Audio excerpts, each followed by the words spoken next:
Welcome to the physics class.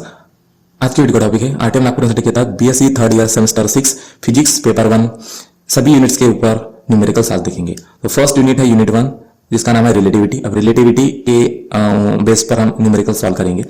First numerical है A particle of mass 10 to the power minus 24 kilogram is moving with a speed of 1.8 into 10 to the power 8 metre per second. Calculate its relativistic मास। तो यहाँ पर मास दिया गया है particle का और उसका हमें रिलेटिविस्टिक मास निकालना है और स्पीड दी गई है मूविंग पार्टिकल की। क्वेश्चन 2.5 मार्क के लिए 2 बार आंसर के एग्जाम में पूछा गया है, तो ये इंपॉर्टेंट क्वेश्चन है। तो सबसे पहले हम गिवन में लिख लेंगे जो कि मास है 10 to the power minus 24 kilogram और स्पीड दी गई उसी पार्टिकल की जो कि 1.8 into 10 to the power 8 metre per second. अब स्पीड लिख लेंगे लाइट की जो कि है 3 into 10 to the power 8 metre per second और रिलेटिविस्टिक मास लिखना है। रिलेटिविस्टिक मास का मतलब क्या होता है कि जब भी कोई पार्टिकल लाइट के स्पीड से जाता है, अगर कोई पार्टिकल रेस्ट पे होता है तो उस मास को उसका रेस्ट मास कहा जाता है, ठीक है, जो कि दिया गया है। लेकिन वही पार्टिकल अगर मोशन में होता है तो ड्यू टू रिलेटिविटी उसका जो मास होगा तो वो बढ़ जाएगा, उसी को हम रिलेटिविस्टिक मास कहते हैं। रिलेटिविस्टिक मास का मतलब ही होता है कि mass of the particle when it is in motion. तो इसके लिए फार्मूला है रिलेटिविस्टिक मास निकालने के लिए m is equal to m0 divided by under root 1 minus v square by c square. अब इस फार्मूले में जो भी डेटा हमें दिया गया था तो वो वैल्यूज हम पुट कर देंगे। m0 कितनी है 10 to the power minus 24 divided by under root 1 minus v square का मतलब speed of particle 1.8 into 10 to the power 8 whole square divided by speed of light 3 into 10 to the power 8 whole square. Next इसे जब solve करेंगे तो हमें क्या मिलेगा 10 to the power minus 24 divided by under root 1 minus, इसको solve कर देंगे डिनोमिनेटर की जो क्वांटिटी है। तो अब यहाँ पर देख पा सकते हो कि 10 टू द पावर 8 न्यूमरेटर और डिनोमिनेटर में दोनों में सेम है, तो ये दोनों कैंसिल हो जाएंगे, यानी कि 1.8 का होल स्क्वायर होगा और 3 का होल स्क्वायर होगा। नेक्स्ट इसे सॉल्व कर देंगे तो हमें क्या मिलेगा 10 to the power minus 24 divided by under root 1 minus 1.8 का होल स्क्वायर होगा 3.24 और 3 का स्क्वायर होगा 9। इसके बाद में इसे जब सॉल्व करेंगे तो ये आएगा 10 to the power minus 24 divided by under root 1 minus, इसे डिवाइड कर देंगे 3.24 डिवाइडेड बाय 9 को तो हमें मिलेगा 0.36। अब इसको सॉल्व करने के बाद में मिलेगा 10 to the power minus 24 divided by under root 1 minus 0.36 कर देंगे तो मिलेगा 0.64। अब अंडर रूट ऑफ 0.64 का होगा 0.8। अब इसे डिवाइड कर देंगे 0.8 से 1 को 0.8 से डिवाइड कर देंगे तो हमें मिलेगा mass 1.25 into 10 to the power minus 24 kilogram. तो ये इसका रिलेटिविस्टिक मास होगा, यानी कि यहां पर देख पा सकते हो कि इसका रेस्ट मास कितना है 10 to the power minus 24 kilogram. जैसे किसी कोई भी पार्टिकल मोशन में आता है या मूविंग पार्टिकल होता है उसकी स्पीड में जाता है तो उसका जो मास होता है वो बढ़ जाता है, यानी कि इसका मास कितने से बढ़ गया 1.25%, यानी कि टाइम्स बढ़ गया। सो ये आपका करेक्ट आंसर होगा। नेक्स्ट क्वेश्चन है rocket moving with the speed 1.8 into 10 to the power 8 metre per second eject a projectile in its direction of motion with the speed relative to rocket 2 into 10 to the power 8 metre per second. Find the speed as measured by observer on earth. 2.5 mark के लिए एक बार question पूछा गया है, तो जो भी data है वो सबसे पहले हम गिवन में लिख लेंगे। जो कि स्पीड है रॉकेट की v 1.8 into 10 to the power 8 metre per second. Relative speed है प्रोजेक्टाइल की विद रिस्पेक्ट टू रॉकेट जिसे हमने u डैश से डिनोट किया है जो कि 2 into 10 to the power 8 metre per second. अब हमें उसी प्रोजेक्टाइल की स्पीड निकालना है विद रिस्पेक्ट टू अर्थ जो कि हमने u से डिनोट किया है। तो इसे समझने के लिए सबसे पहले हम इस एग्जांपल से देखेंगे कि एक रॉकेट है, रॉकेट की स्पीड है v जो कि ये ऑब्जर्वर दिख रहा है जो कि अर्थ पर खड़ा है, एक आदमी है जो कि अर्थ पर खड़ा है। तो ये जब ये रॉकेट का दिखेगा तो उसकी स्पीड उसको v दिख रही है और रॉकेट से एक प्रोजेक्टाइल निकल के आ रहा है। प्रोजेक्टाइल का मतलब एक मिसाइल, ऐसे मान लो मिसाइल छोड़ दिया इस रॉकेट ने, तो इस मिसाइल की स्पीड जो होगी जो ऑब्जर्वर दिख रहा है अर्थ से इसको u दिखेगी। लेकिन जो ऑब्जर्वर रॉकेट में बैठा हुआ है तो उसको इस प्रोजेक्टाइल की स्पीड कितनी दिखेगी u प्राइम दिखेगी।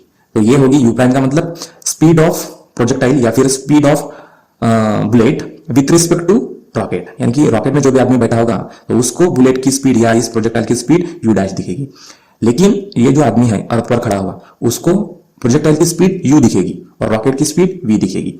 तो ये वेलोसिटी एडिशन का रूल हमें इस जगह पर लगाएंगे तो u is equal to u dash plus v divided by 1 plus u dash into v divided by c square का फार्मूला यहाँ पर अप्लाई करेंगे। तो रिलेटिव वेलोसिटी एडिशन रूल का formula u is equal to u dash plus v divided by 1 plus u dash into v upon c square. तो यहाँ पर जो भी u डैश और v की वैल्यू दी गई है तो यहाँ पर हम पुट कर देंगे और इसे सॉल्व कर देंगे तो हमें क्या मिलेगा, देखिए यहाँ पर 2 इंटू 10 टू द पावर 8 है, 1 plus into 10 to the power 8 है, 10 टू द पावर 8 और ये 8, ये तो कॉमन निकलेगा तो 2 प्लस 1.8 कितना होगा 3.8 आया, 10 टू द पावर 8 कॉमन निकल गया। अब डिनोमिनेटर में 1 प्लस है, इन दोनों का मल्टीप्लाई कर देंगे तो 10⁸ इंटू 10⁸ कितना 8 दूनी 16 आ जाएगा, यानी कि 10⁻16।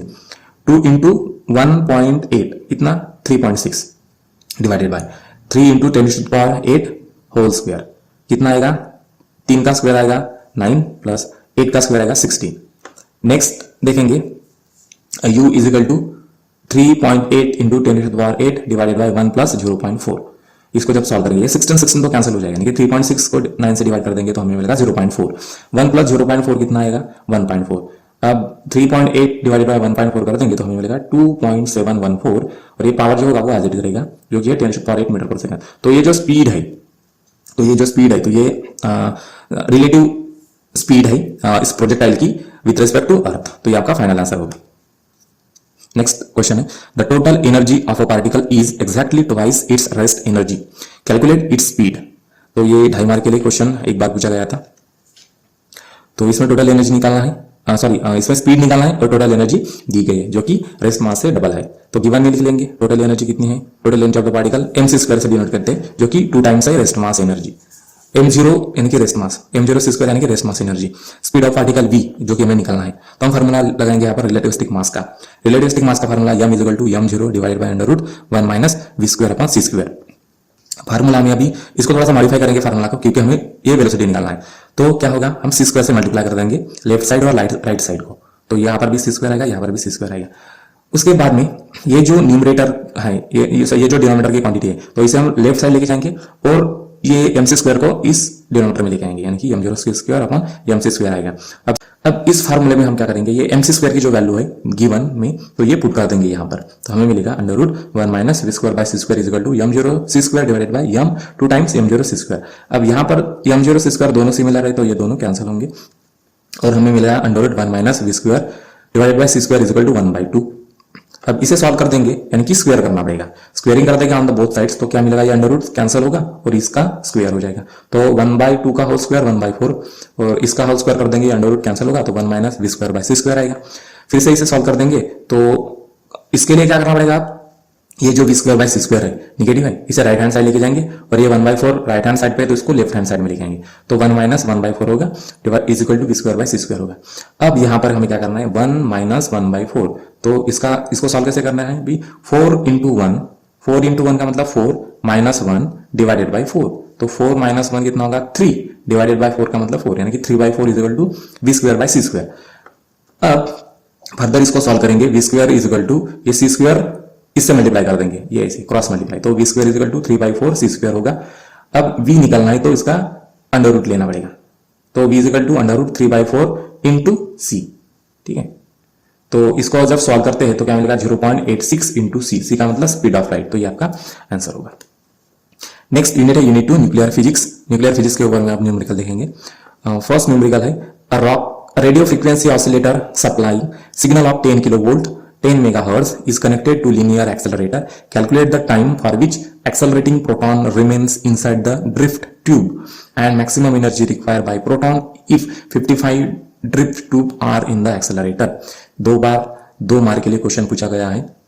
तो इसमें जो भी यहां से आप समझ पा सकते हो कि ये क्या है, ये लीनियर एक्सेलरेटर है और ये सोर्स है, इसको हमने रेडियो फ्रीक्वेंसी ऑसिलेटर के साथ में कनेक्टेड किया। इसको इस तरह से कनेक्टेड किया है कि ऑड एक साथ कनेक्टेड रहेंगे एक पोलैरिटी पर और इवन जो होंगे वो एक पोलैरिटी पर होंगे दूसरे पोलैरिटी पर। ठीक है, यानी कि C1 C3 ये क्या है, ऑड है, तो ये पॉजिटिव पोलैरिटी पर होंगे या निगेटिव एक पोलैरिटी पर होंगे कनेक्टेड, और ये जो इवन वाले C2 C4 C6 तो ये एक साथ कनेक्टेड होंगे दूसरे पोलैरिटी पर। ठीक है, तो क्या होगा, जैसे पोलैरिटी चेंज होगी तो उनका चार्ज भी चेंज होगा, पॉजिटिव नेगेटिव चेंज होगा। तो अब इसमें हमें क्या निकालना है, इसमें निकालना है energy, maximum energy of the proton. जब ये प्रोटॉन 55th ड्रिफ्ट ट्यूब से जाएगा, ये कितने 1 2 3 4 ही है, लेकिन जब 55th ड्रिफ्ट ट्यूब से जाएगा तो उसकी एनर्जी कितनी होगी ये हमें यहाँ पर निकालना है। तो हम गिवन में लिख लेंगे फ्रीक्वेंसी ऑफ द ऑसिलेटर जो कि है 10 मेगाहर्ट्ज, मेगा का मतलब पावर 6 हर्ट्ज, एक्सेलरेटिंग वोल्टेज है 10 किलोवोल्ट, किलो का मतलब power 3 volt, number of drift tube small n से डिनोट किया, ये 55 है 55, time period inside the drift tube ये निकालना है और मैक्सिमम एनर्जी निकालना है। तो सब हम फार्मूला यूज करेंगे मैक्सिमम काइनेटिक एनर्जी यूज करने का थ्रू 55th ड्रिफ्ट ट्यूब। क्या होगा काइनेटिक एनर्जी का formula, N into Q into V, V का मतलब ये वोल्टेज है, तो इसमें जो भी डेटा है वो पुट कर देंगे। एन की वैल्यू 55 है, चार्ज की वैल्यू 1.6 इंटू 10⁻⁻19 और वोल्टेज है 10 इंटू 10⁻³ वोल्ट। अब पावर 19 और पावर 3, तो 19 से 3 गए, 19 से 3 गए, कितने रहे? -16। तो ये -16 आएगा पावर में। और 55 इंटू 1.6 इंटू 10 कर देंगे तो हमें मिलेगा 880 इंटू 10⁻16 जूल। ये इसकी मैक्सिमम काइनेटिक एनर्जी होगी। जब भी प्रोटॉन 55th यानी कि 55 वाली ट्यूब से जाएगा तो उसकी इतनी मैक्सिमम काइनेटिक एनर्जी होगी। अब इसके लिए अभी टाइम पीरियड निकालना है। तो टाइम पीरियड निकालने का फार्मूला है T = 1/2 टाइम्स f का मतलब फ्रीक्वेंसी। तो यहां पर वैल्यूज डेटा पुट कर देंगे 1/2 इंटू 10⁻6 हर्ट्ज। इसे ये जो भी ये भाई पावर 6 और ये पावर 1 और 6 कितना होगा? पावर 7। पावर 7 जब न्यूमरेटर में चला जाएगा तो ये होगा -7, 10⁻⁻7, क्योंकि डिनोमिनेटर में ये +7 है। जब ये न्यूमरेटर में जाएगा तो ये होगा 10⁻⁻7। 1/2 का मतलब 0.5, तो इसका टाइम पीरियड होगा 0.5 इंटू 10⁻⁻7 सेकंड। यानी कि जब प्रोटॉन 55 नंबर के ट्यूब में जाएगा तो इसको इतना टाइम लगेगा या इतने टाइम तक वो अंदर रहेगा। नेक्स्ट न्यूमेरिकल है, if the frequency of the oscillator connected to the Ds of a cyclotron is 9 megahertz, what should be the magnetic flux density B required to accelerate alpha particle? इसमें मास दिया है alpha particle का जो कि 6.64 into 10⁻⁻27 kilogram है, और charge दिया है अल्फा पार्टिकल का जो कि 3.2 इंटू 10⁻⁻20 कूलम। ये 2.5 मार्क के लिए क्वेश्चन एक ही बार पूछा गया है। तो ये आपकी डीज है, ये साइक्लोट्रॉन है। प्रीवियस एग्जांपल में देखा था वो लीनियर एक्सेलरेटर था, ये साइक्लोट्रॉन है। तो साइक्लोट्रॉन में 2 डीज होंगे, ये वाली और ये वाली। अब ये जो डीज है इसे भी हमने रेडियो फ्रीक्वेंसी ऑसिलेटर से के साथ में कनेक्टेड किया है। तो आप यहां से देख पा सकते हो कि इसकी भी पोलैरिटी चेंज हो रही है। ये पॉजिटिव होगा, फिर नेगेटिव होगा, फिर पॉजिटिव होगा, नेगेटिव होगा। तो इसके कारण ये जो एक्सेलरेटर होगा, ये जो पार्टिकल होगा अल्फा पार्टिकल, तो ये इस साइक्लोट्रॉन में ऐसे चक्कर लगाएगा, ठीक है, स्पीड से घूमेगा। और जब इसकी स्पीड मैक्सिमम हो जाएगी तो ये जो एग्जिट है इससे बाहर निकल के आएगा, ठीक है। तो सबसे पहले हम गिवन में लिख लेंगे जो कि फ्रीक्वेंसी है 9 मेगाहर्ट्ज। मेगा का मतलब पावर 6, मास है अल्फा पार्टिकल का जो कि है 6.64 इंटू 10⁻⁻27 किलोग्राम। चार्ज है अल्फा पार्टिकल का जो कि है 3.2 into 10⁻⁻19 coulomb. Magnetic flux density यानी कि बी निकालना है। तो मैग्नेटिक फ्लक्स डेंसिटी बी निकालने के लिए हमारे पास में एक साइक्लोट्रॉन फ्रीक्वेंसी का फार्मूला है, F = B into Q divided by 2 pi into m। ये मास ऑफ अल्फा पार्टिकल है।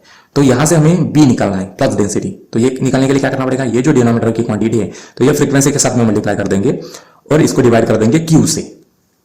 अब इस फार्मूले में वैल्यू पुट करना है हमें। मास का वैल्यू पुट कर दीजिए, फ्रीक्वेंसी की वैल्यू पुट कर दीजिए और इसको डिवाइड कर दीजिए चार्ज से, यानी कि जो भी चार्ज होगा वो। और इसे यहां पर देखिए कि जो डिनोमिनेटर है इसमें पावर है -19, जब ये न्यूमरेटर में चला जाएगा तो ये होगा पॉजिटिव, ठीक है।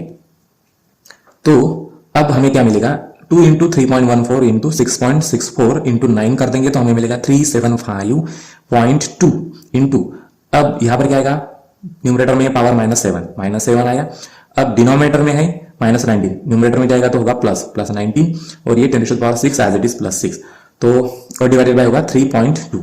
इसे जब सॉल्व करेंगे तो हमें मिलेगा 375.2 इंटू 10⁻2 डिवाइडेड बाय 3.2। अब इसे जब सॉल्व करेंगे हम, इसे डिवाइड कर देंगे तो हमें मिलेगा बीटा = 117 इंटू 10⁻2 = 1.17 वेबर पर मीटर स्क्वायर। -2 का मतलब डिजिट, 2 डिजिट आगे जाएगा, यानी कि यहाँ पर डिजिट है तो 1 और 2, इसलिए आंसर आएगा 1.17 वेबर पर मीटर स्क्वायर। ये आपका आंसर होगा। नेक्स्ट क्वेश्चन है, the mass of chlorine 1735 is 34.9800 atomic mass unit. Calculate the mass defect and binding energy per nucleon. Mass of neutron दिया गया है 1.008665 एटॉमिक मास यूनिट, और mass of proton दिया गया है जो कि 1.007825 एटॉमिक मास यूनिट।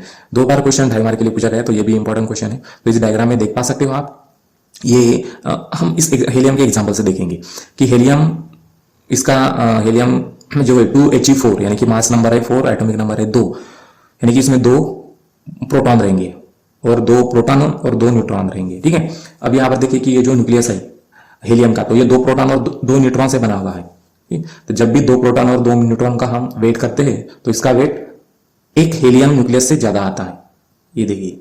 तो इसी डिफरेंस को हम मास डिफेक्ट कहते हैं। यानी कि ये जो मास है 4 पॉइंट, यानी कि ये जो मास है 2 प्रोटॉन और 2 न्यूट्रॉन का, इससे इस एक न्यूक्लियस का यानी कि हीलियम के न्यूक्लियस का मास को हम डिवाइड सब्सट्रैक्ट कर देंगे, ये वाले मास से ये मास सब्सट्रैक्ट कर देंगे, तो जो भी मास मिलेगा तो वो होगा हमारा मास डिफेक्ट। तो हम जो भी गिवन डेटा है वो हम लिख लेंगे। मास ऑफ क्लोरीन न्यूक्लियाई है 34.9800 atomic mass unit. Mass of proton दिया गया है एटॉमिक मास यूनिट में और न्यूट्रॉन का मास दिया है एटॉमिक मास यूनिट में। अब नंबर ऑफ प्रोटॉन कितने होंगे क्लोरीन में 17 है। नंबर ऑफ न्यूट्रॉन कितने होंगे, तो इसको हम ऐसे कैलकुलेट करेंगे A माइनस जेड। ए का मतलब है इसका मास नंबर ये 35 माइनस 17 कितना होगा 18, तो 18 होगा न्यूट्रॉन, यानी कि 17 प्रोटॉन होंगे और 18 न्यूट्रॉन होंगे। मास डिफेक्ट का मतलब डेल्टा एम। और बाइंडिंग एनर्जी हमें यहाँ पर निकालना है, बाइंडिंग एनर्जी पर न्यूक्लियॉन निकालना है, यानी कि डेल्टा ई क्या है बाइंडिंग एनर्जी डिवाइडेड बाय ए का मतलब proton plus neutron.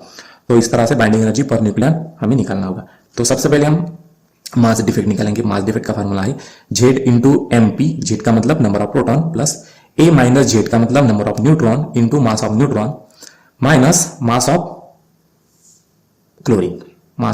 Chlorine particle. ठीक है, अब इसमें वैल्यू पुट कर देंगे हम, जो कि नंबर ऑफ प्रोटॉन है 17 और मास प्रोटॉन का मास लिख देंगे, प्लस नंबर ऑफ न्यूट्रॉन है 18, न्यूट्रॉन का मास लिख देंगे, माइनस क्लोरीन का मास कितना है एक न्यूक्लियस का 34, तो ये लिख लेंगे।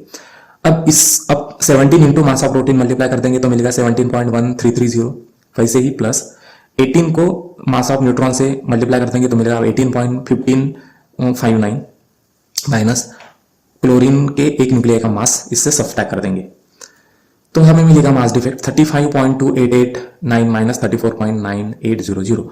तो सब्ट्रैक्ट करने के बाद में हमें मास डिफेक्ट मिलेगा 0.3089 AMU। AMU का मतलब होता है एटॉमिक मास यूनिट, तो एटॉमिक मास यूनिट के फॉर्म में हमें मास डिफेक्ट मिल जाएगा। नेक्स्ट है अभी बाइंडिंग एनर्जी निकालने का फार्मूला। बाइंडिंग एनर्जी का मतलब ही क्या होता है मास डिफेक्ट होता है। ठीक है, अगर ये एटॉमिक मास यूनिट के फॉर्म में अगर मास डिफेक्ट नहीं है, अगर ये किलोग्राम के फॉर्म में होगा तो बाइंडिंग एनर्जी का फार्मूला होगा डेल्टा एम सी स्क्वायर होता, लेकिन ये एटॉमिक मास यूनिट के फॉर्म में है तो सी स्क्वायर की जरूरत नहीं, सी स्क्वायर लिखने की कोई जरूरत नहीं क्योंकि ये इसमें कैलकुलेटेड है। तो बाइंडिंग एनर्जी का फार्मूला क्या होगा delta is equal to delta M. ठीक है, तो डेल्टा इज इक्वल टू क्या है ये वाला 0.3089 AMU। अब एटॉमिक मास यूनिट को इलेक्ट्रॉन वोल्ट में कन्वर्ट करना है, मिलियन इलेक्ट्रॉन वोल्ट, मिलियन का मतलब 6, तो 1 AMU का मतलब होगा 931 मिलियन इलेक्ट्रॉन वोल्ट। तो 931 से मल्टीप्लाई कर देंगे, इसे मल्टीप्लाई करने से हमें क्या मिलेगा 287.5859 मिलियन इलेक्ट्रॉन वोल्ट। मिलियन का मतलब 10⁶ इलेक्ट्रॉन वोल्ट। अब हमें बाइंडिंग एनर्जी पर न्यूक्लियन निकालना है, तो इसका फार्मूला क्या है कि डेल्टा ई यानी कि binding energy per unit number of nucleons. Number of nucleons का मतलब प्रोटॉन प्लस न्यूट्रॉन जो कि है 35, तो बाइंडिंग एनर्जी को 35 से डिवाइड कर देंगे तो हमें मिलेगा binding energy per nucleon 8.2167 million electron volt. इसका मतलब कि एक प्रोटॉन को या एक न्यूट्रॉन को न्यूक्लियस में बांध कर रखने के लिए इतनी एनर्जी लगती है 8.2167 मिलियन इलेक्ट्रॉन वोल्ट। ये आपका आंसर होगा। नेक्स्ट यूनिट है यूनिट 3 रेडियो एक्टिविटी। इसके न्यूमेरिकल देखेंगे तो फर्स्ट न्यूमेरिकल है find the energy of gamma ray photon in million electron volt if it's wavelength is 0.03 angstrom unit. 3 bar 2.5 mark के लिए क्वेश्चन पूछा गया, तो ये वेरी वेरी इंपॉर्टेंट क्वेश्चन है। तो इसमें गामा जो रेडिएशन है तो उसकी एनर्जी निकालना है। यहाँ पर वेवलेंथ दी गई है गामा रेडिएशन की। तो गामा रेडिएशन जनरली क्या होता है कि जब भी दो ब्लैक होल्स का एक्सप्लोजन होता है तो वहां पर ट्रेमेंडस गामा एनर्जी निकलती है और न्यूक्लियस में भी निकलती है। जब भी न्यूक्लियस को स्प्लिट करते हैं तो गामा एनर्जी गामा रेडिएशन भी निकलता है। तो यहाँ पर हम गिवन लिख लेंगे जो भी गिवन डेटा है। वेवलेंथ दिया गया है वो कि 0.03 एंगस्ट्रॉम मिनट, 1 एंगस्ट्रॉम मिनट यानी कि 10⁻⁻10 मीटर, -10 है। ठीक है, तो यहाँ पर क्या किया हमने 2 डिजिट पीछे चले गए 1 और 2, इसलिए ये आएगा -12 मीटर। नेक्स्ट है स्पीड ऑफ लाइट जो कि 3 × 10⁸ मीटर पर सेकंड है। प्लैंक्स कांस्टेंट लिख लेंगे, H = 6.6 × 10⁻⁻34 जूल सेकंड है। एनर्जी हमें निकालना है, तो हमें हमारे पास में एनर्जी का formula E = H × C / lambda. अब यहाँ पर जो भी गिवन डेटा है वो वैल्यू पुट कर देंगे, प्लैंक्स कांस्टेंट की वैल्यू पुट कर देंगे, स्पीड ऑफ लाइट की वैल्यू पुट कर देंगे और डिवाइडेड कर देंगे लैम्बडा की वैल्यू से। अब यहाँ पर देखिए कि जो डिनोमिनेटर है इसमें है -12, ये जब न्यूमरेटर में चला जाएगा तो ये होगा +12। ठीक है, तो अब जैसे इस पावर को सभी पावर को कंबाइन करेंगे तो हमें मिलेगा -34 +8 और +12, ये न्यूमरेटर में जाएगा तो प्लस होगा। ठीक है, डिवाइडेड बाय होगा 3। जब इसे ये 3 न्यूमरेटर में डिनोमिनेटर सेम है तो ये कैंसिल होंगे, तो हमें मिलेगा 6.6 × 10⁻⁻14 जूल। नेक्स्ट, अब इसे हमें इलेक्ट्रॉन वोल्ट में कन्वर्ट करना है, तो उसके लिए क्या करना पड़ेगा, जो भी जूल में एनर्जी मिली है उसे 1.6 इंटू 10⁻⁻19 कूलम से डिवाइड करना होगा। अब डिनोमिनेटर में क्या है, -19 है, तो ये न्यूमरेटर में जाएगा तो प्लस होगा, +19 -14, ठीक है, डिवाइडेड बाय 1.6। इसे सॉल्व कर देंगे तो हमें मिलेगा 4.125 इंटू 10⁵ इलेक्ट्रॉन वोल्ट। अब ये जो डिजिट है, ये जो डॉट है, ठीक है, पॉइंट है, तो पॉइंट को हम एक डिजिट आगे लेके जाएंगे, ये एक डिजिट आगे लेके जाएंगे, यानी कि 4 के सामने लेके जाएंगे, तो मिलेगा 0.4125। एक डिजिट आगे लेके जाने से क्या होगा कि पावर में 1 आएगा, 10⁻1 आएगा, तो 10⁻1 और ये 6 होगा। 10⁻6 का मतलब मिलियन इलेक्ट्रॉन वोल्ट, तो ये आपका आंसर होगा 0.4125 मिलियन इलेक्ट्रॉन वोल्ट। इतनी एनर्जी होगी गामा रेडिएशन की। नेक्स्ट क्वेश्चन है, न्यूक्लियस, अननोन न्यूक्लियस है जिसका एटॉमिक नंबर है 11 और मास नंबर है 24, undergoes beta minus decay and then alpha decay process. Find the atomic and mass number of the final daughter nuclei after successive beta and alpha decay.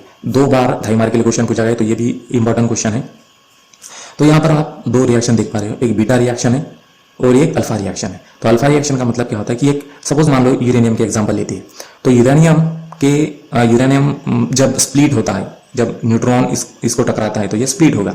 Split होने से क्या होगा, thorium और एक alpha particle में change हो जाता है, यानी कि एक अल्फा पार्टिकल निकल के आता है थोरियम से। अल्फा पार्टिकल को ही हम हेलियम आयंस कहते हैं, हेलियम न्यूक्लियस कहते हैं अल्फा पार्टिकल। ये बीटा रिएक्शन है, बीटा डीके। बीटा डीके में क्या होता है कि जब भी बड़े न्यूक्लियस से एक इलेक्ट्रॉन बाहर निकल के आता है जिसका चार्ज है -1 और मास है 0, ठीक है, तो इसे क्या कहेंगे हम, बीटा डीके।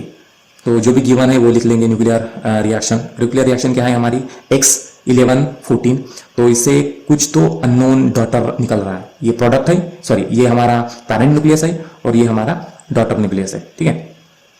तो इसमें क्या हो रहा है, अल्फा डीके हो रहा है और बीटा डीके हो रहा है, ठीक। तो अब हमें क्या करना है कि इसे एज इट इज लिख लेंगे, ये वाला वैल्यू निकालना है हमें, ये डॉटर न्यूक्लियस क्या होगा तो इसकी वैल्यू निकालना है। तो ये निकालने के लिए क्या करना पड़ेगा हमें, अल्फा का मतलब हेलियम 2He4 लिख लिया, बीटा माइनस का मतलब -1 0, ठीक है, यानी कि एटॉमिक नंबर -1 होगा, इसका चार्ज माइनस होता है और मास 0 होता है, इसलिए हम इसको ऐसे लिखते हैं, ठीक है। नेक्स्ट हम यहाँ पर atomic number of parent nuclei is equal to atomic number of product nuclei, यानी कि ये कंडीशन है। उसी तरह से atomic mass of parent nuclei is equal to atomic mass of product nuclei, यानी कि ये जो एटॉमिक नंबर है पैरेंट न्यूक्लियस का, ये किसके बराबर होगा, ये Z के बराबर होगा, +2 और +-1, ठीक है, इनके बराबर होगा। उसी तरह से ये जो मास एटॉमिक मास है, न्यूक्लियर मास है इसका, न्यूक्लियस का, तो ये किसके बराबर होगा, A + 4 + 0 के बराबर होगा। तो ये इक्वेट कर देंगे वैल्यूज, क्या लिखेंगे, 11 = Z + 2 - 1, इक्वेशन 1 होगा। उसी तरह से 24 = A + 4 + 0, ये होगा इक्वेशन नंबर 2। नेक्स्ट है अभी हमें Z निकालना है। Z निकालने के लिए क्या करना पड़ेगा, 11 ये +2 है, +2 और -1 कितना होगा, 1 होगा, ठीक है। तो 11 में से 1 गए, कितने बचे, 10। तो Z की वैल्यू क्या है, 10, यानी कि हमारा ये जो न्यूक्लियस है इसका एटॉमिक नंबर कितना होगा, 10। अब मास नंबर निकालना है तो सेकंड इक्वेशन यूज करेंगे, क्या होगा, 24 = A + 4 + 0।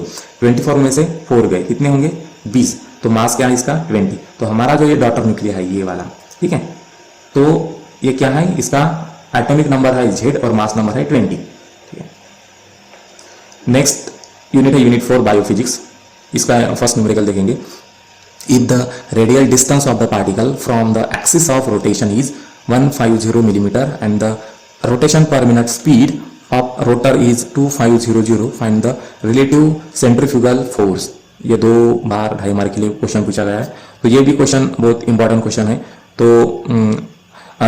यहाँ पर आप देख पा सकते हो कि ये क्या है, एक सेंट्रीफ्यूगल मशीन है, ये सेंट्रीफ्यूगल मशीन है, यानी कि सॉलिड और लिक्विड को अलग करने के लिए ये सेंट्रीफ्यूगेशन की जाती है। तो इसमें क्या होता है कि बहुत सारे ट्यूब्स है, ट्यूब्स में सॉल्यूशन भरा हुआ है, ठीक है, जिससे अगर इसी मशीन को जब हम स्पीड से घुमाते हैं, ये आप देख पा रहे होंगे इस तरह से, तो क्या होगा कि जो भी सॉलिड मटेरियल होगा तो वो बॉटम में जाके चिपक जाएगा और पानी को बाहर फेंक देंगे और उस सॉलिड मटेरियल को हम एक्सट्रैक्ट करते हैं इसी तरह से। तो जो भी गिवन डेटा है वो लिख लेंगे। रेडियल डिस्टेंस है कितना है, ये 150 मिलीमीटर, यानी कि 15 सेंटीमीटर।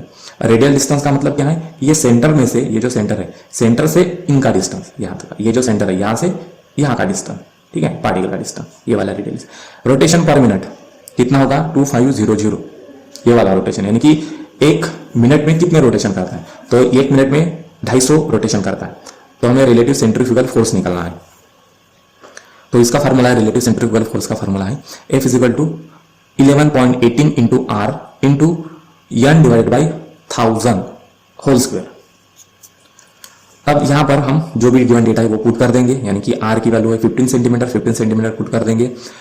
और ये जो स्पीड है 250, तो ये लिख लेंगे, सॉरी 2500 है, 2500 डिवाइडेड बाय 1000 और इसका होल स्क्वायर कर देंगे। अब यहाँ पर देखिए ये 2 जीरो है न्यूमरेटर में और डिनोमिनेटर में, तो दोनों कैंसिल होंगे और फाइनली क्या मिलेगा 11.18 इंटू 15 इंटू 2.5 होल स्क्वायर, क्योंकि ये दो जीरो हो जाएंगे और 25 डिवाइडेड बाई 25 डिवाइडेड बाई 10 कितना होगा 2.5, इसका होल स्क्वायर कर देंगे। 2.5 का होल स्क्वायर होगा 6.25। अब तीनों को मल्टीप्लाई कर देंगे तो हमें मिलेगा फोर्स 1048.1 जी यूनिट, ठीक है, ये इसका फार्मूला होगा, लास्ट आंसर होगा। नेक्स्ट क्वेश्चन है, if the absorbance of a solution is 0.225 calculate the percentage transmittance. 2 bar question पूछा गया है 2.5 मार्क के लिए, तो आप इसको इस तरह से समझ सकते हैं कि एक सॉल्यूशन है कवेट में, ये कवेट है यानी कि सॉल्यूशन होल्डर। अब जैसे ही लाइट इंसिडेंट करते हैं सॉल्यूशन में से, तो सॉल्यूशन का जो पार्टिकल्स होंगे लाइट को एब्जॉर्ब कर देंगे कुछ परसेंट और बाकी का ट्रांसमिट कर देंगे। तो कितना परसेंटेज ट्रांसमिट लाइट को करता है, तो यही हमें इससे निकलना है, इस न्यूमेरिकल में निकलना है। तो गिवन लिख लेंगे, गिवन क्या है हमारे पास में एब्जॉर्बेंस दिया गया है जिसे कैपिटल ए से डिनोट किया है 0.225, ट्रांसमिटर्स परसेंटेज निकलना है। तो एब्जॉर्बेंस का formula is equal to minus log of T का मतलब ट्रांसमिटर्स, तो लॉग ऑफ तो टी निकालना है तो क्या करना पड़ेगा एंटी लॉग ऑफ ए, ठीक है, माइनस एंटी लॉग ऑफ ए का मतलब होगा, अब ए की वैल्यू यहाँ पर पुट कर देंगे 0.225। अब टी निकालना है, टी इज इक्वल टू क्या होगा एंटी लॉग ऑफ 0.225 होगा 0.8। इसको हमें क्या निकालना है परसेंटेज निकालना है, ठीक है, तो हम इसको 100 से मल्टीप्लाई कर देंगे तो परसेंटेज कितने मिलेंगे 80%, यानी कि 80% लाइट ट्रांसमिट होगा और 20% लाइट एब्जॉर्ब होगा। नेक्स्ट क्वेश्चन है, calculate the pH of 0.01 molar solution of hydrochloric acid HCl assuming complete dissociation. तो हमें पीएच निकालना है, मोलर सॉल्यूशन पता है, तो अब पीएच निकालने, अच्छा 1 मोलर सॉल्यूशन का मतलब क्या होता है, तो 1 मोलर सॉल्यूशन का मतलब यहां से समझेंगे। देखो हाइड्रोजन क्लोराइड यानी कि HCl है, HCl यानी कि H का हाइड्रोजन का मास क्या है 1, ठीक है, और क्लोरीन का मास क्या है ये 35.4527, ठीक है, इतने ग्राम, तो दोनों को ऐड कर देंगे तो मिलेगा 36.4607।